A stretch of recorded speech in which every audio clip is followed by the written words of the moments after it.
SSC paper 1లో వాస్తవ సంఖ్యల్లోంచి 4 మార్కుల some 2 వస్తాయి.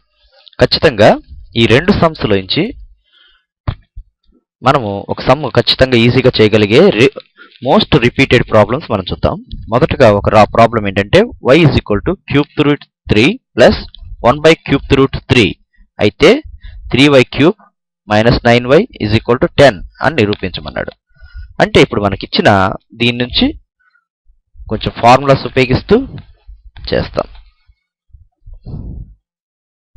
వాస్తవ సంఖ్యలంతా కూడా ఫార్ములా ఉపయోగించే చేయాల్సి వస్తుంది. ఆ ఫార్ములా అనేది జాగ్రత్తగా మనం బై హార్ట్ చేసి ఉండాలి. y = √3 + 1/3 అని ఇచ్చాడు.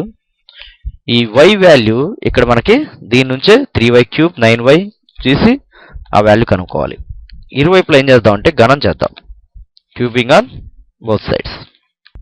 గణం చేయగా y³ = √3 + 1/3 హోల్ క్యూబ్ అవుతుంది.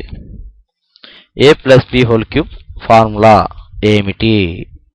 a³ + b³ + 3ab × a + b. ఈ ఫార్ములాని మనము ఇక్కడ యూజ్ చేయాలి. ఇప్పుడు y³ అలాగే ఉంటుంది. a బదులు √3 హోల్ క్యూబ్, b బదులు 1/3 హోల్ క్యూబ్ + 3 × √3 × 1/3 × √3 + 1/3. y³ LHS వైపు ఇట్లాగా ఉంటుంది. √3 ఘనమూలాన్ని మనం గణం చేస్తే ఘనమూలం క్యాన్సిల్ అయిపోతుంది. ఇక్కడ కూడా ఘనమూలాన్ని గణం చేస్తున్నప్పుడు క్యాన్సిల్ అయిపోతుంది. 1³ అంటే 1 కాబట్టి 1/3 ప్లస్ ఇవి రెండు ఒకదానికొకటి రెసిప్రోకల్ కాబట్టి క్యాన్సిల్. 3 ఈ √3 + 1/3 మన లెక్కలో ఏమి ఇచ్చాడంటే y కాబట్టి దాని బదులు y వేస్తాం. y³ - =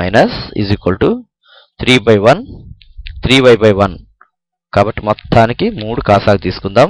1 3లో 3 సార్లు పోతే 3 3 9, 3 3లో 1 సారి పోతే 3 3లో 1 సారి పోతే 1 1 1 3లో 3 సార్లు పోతే 3y × 3 9y that is equal to 10 + 9y/3.